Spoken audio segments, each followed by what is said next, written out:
First, we will begin with the second runner-up for the District Teacher of the Year. This is exciting. Diana Dawson, first grade teacher.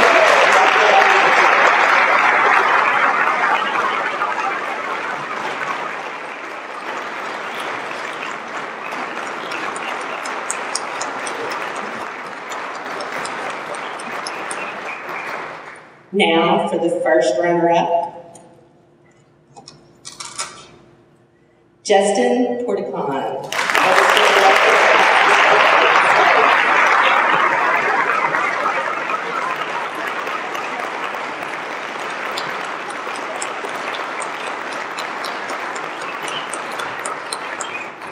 And now that we've reached the time we've all anticipated, these teachers started this process almost 7 months ago. I haven't met them personally until tonight, but they are an amazing group of educators.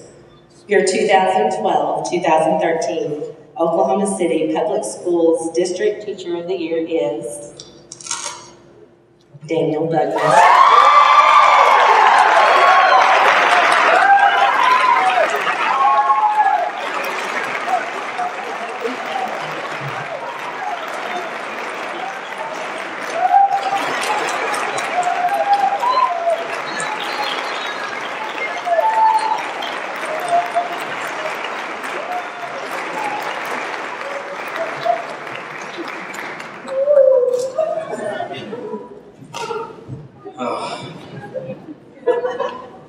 I want to quote my students, OMG. This is incredible. It's kind of strange accepting this award tonight, knowing that a person that deserves this award much more than I is going to be sleeping next to me at night. It's kind of scary. I'm not being sweet, I'm a little scared. She could retaliate at any moment. You know, it's been funny. Ever since this strange scenario happened in which me and my wife were both given a chance to be finalists, we've had many people ask us, how does it feel to be up against your spouse? And the whole way, our attitude has always been, we're on the same team. And I want to thank my teammate, and I want to dedicate this to her and my best friend, the love of my life. Thank you.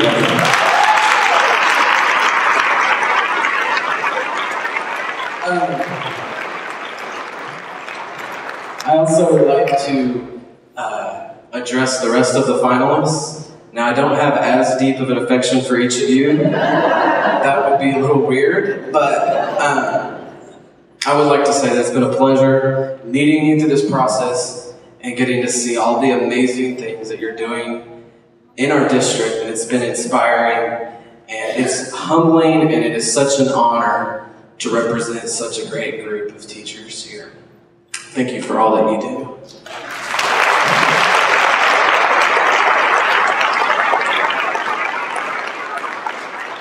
I would also like to say something to the foundation and to everyone who made this possible, from the great staff at the foundation to those who supported financially and the selection committee.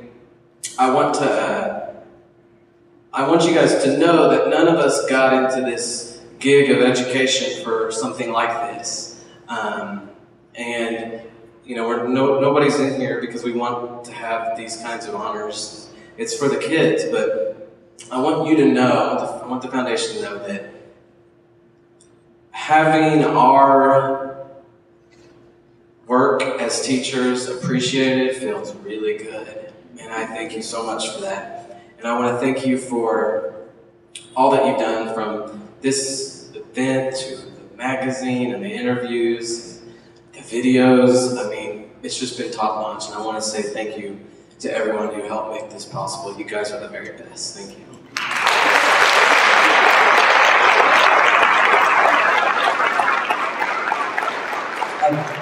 A wise person told me when I was thinking about what I might say, I'm not going to tell who she is, but she said, if you start naming a bunch of names, you're going to forget somebody. So I'm not going to do that, but I do want to say some things to groups of people in my life. And I want to say thank you to my family, my friends, for being that constant source of encouragement and inspiration, and for being there, especially for those first few years of teaching when I needed it the most. I also want to say thank you to my colleagues at Belle Isle and at Jefferson. We might as well just take this award and just pass it all around, because this is your honor as well. Great teaching is always a true collaboration, and everything that I do that's worth anything in the classroom, I stole from one of the great people that I've been blessed to work with. And so I want to thank you for sharing that part of your life with me. I'd also like to thank a group that couldn't be here, and I think it's telling of how teachers rarely know the impact that they have. And I want to thank my teachers. When I was growing up in public schools, I never scored very high on the standardized tests. I was a very slow reader, and even though I took the stupid thing every 9 weeks, I could never qualify to be considered into the gifted and talented program. And I want to thank my teachers for not seeing me for all the things that I couldn't do, but for seeing me for all the things that I could do. And I want to thank them for seeing me as having a gift and having a talent. And I want to thank them for not seeing me as a test scorer, but for seeing me as a person that needed to be inspired and lifted up. I want to thank them for seeing me as a high school graduate, and not only a high school graduate, but a college graduate as well. I pray that I never forget, and I always remember that my job as a teacher is not to raise test scores, but it is to raise up men and women, to raise up students above their circumstances, and to inspire them the way that my teachers did for me. We could give my teachers a round of applause, and all of our teachers that we did.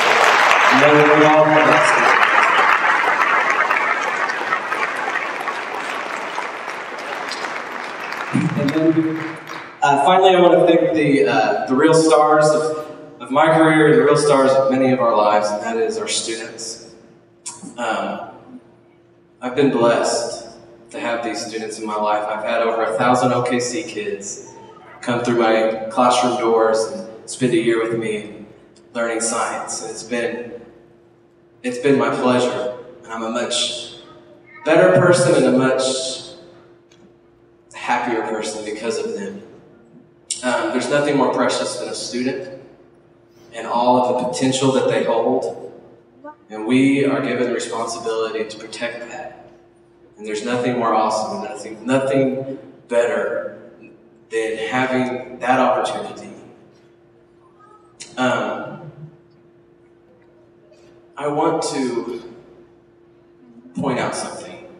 If you think that our students are lucky to have us, you got it backwards. We are lucky to have these OKC kids. They are the best, and their potential is unlimited. We don't, up here in Oklahoma City Public Schools, we don't measure success by flowers or clocks or awards or things that we can put underneath our name on an email. But we measure success by our students' success. We only succeed when they succeed in the classroom and beyond. And I want to close my remarks today with a story. And I apologize, I know everybody just wants to get home, but I'm a professional at this. I do this every day. It's called last period, okay? You're in good hands, all right? And you guys will just have to see, we're all family here. But I want to talk, I think this story exemplifies what I mean by succeeding through our students. I want to tell a story about a student success that I got to experience with a young, very little sixth grader named Cam this year at Belle Isle. And, sixth graders come in 3 sizes, small, medium, and oh my God, that's a sixth grader, right? And this guy was a little bitty sixth grader. And he, maybe not a perfect kid, but he's very intelligent and very, very, very much loves science. when it came around that we were going to have an engineering fair, he got very excited. And Cam decided he was going to build a motor in the motor building contest. And the motor building contest is very simple. You take a D-cell battery and you build a motor. Simple, right? Okay? And so the fastest motor wins. And so little Cam built this motor, and he did so well that he was one of the top students at our school. And very proud of him. And we got all the top students in all of our different projects together, and we said, now, you guys did a great job. But in 2 months, we're going to take you to the state where you're going to be competing against others that did a great job as well. And I want you to continue to work on your projects. And I'll tell you, Cam took that to heart. And he said, I'm going to work on this project. And I think he worked on that every single week, if not every single day. And he worked and he worked. And every day he came into class and he said, I'm doing this, I'm doing that, I'm changing this, I'm changing that. And then he started using words that I no longer understood. You know that moment as a teacher you get when you realize that the student knows a lot more about what you're teaching than you do? Yeah, we've all been there probably. Well, eventually state came around, and here he comes holding this new and improved motor. And he was holding it like it was made of gold. And we take him to the state competition. He goes up to the table where the judges are, and he turns this motor on, and I'm telling you, this thing was crazy. It was amazing what he had done.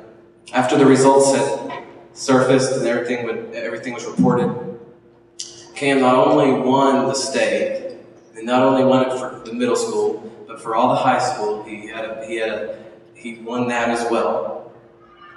And he didn't only do that, but he broke the state record for this event.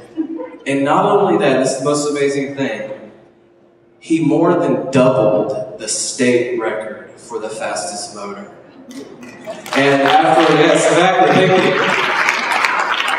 you. And afterwards, what do we do when students do something amazing? We feed them pizza, right? And so afterwards, we were all eating pizza together, and I look over at Cam, and I said, Cam, you must be some kind of genius. And he looks back at me and says, Mr. B, I'm not a genius. And then he continues and he says, it's like what Albert Einstein said. It's 10% inspiration and 90% perspiration. I think the same percentages apply to our field as well. That all of us in education and all of us who support education, when we consider the stakes, we have to continue to pour all that we have into the classroom. Knowing that tomorrow, when the schools open and students start coming in, we may have an opportunity to change a life forever. There's nothing more precious. And so, I know that tomorrow, lives are going to change in Oklahoma City, just like they did for me. And I thank you, and let's go out, and let's make that difference together. Thank you, and God bless.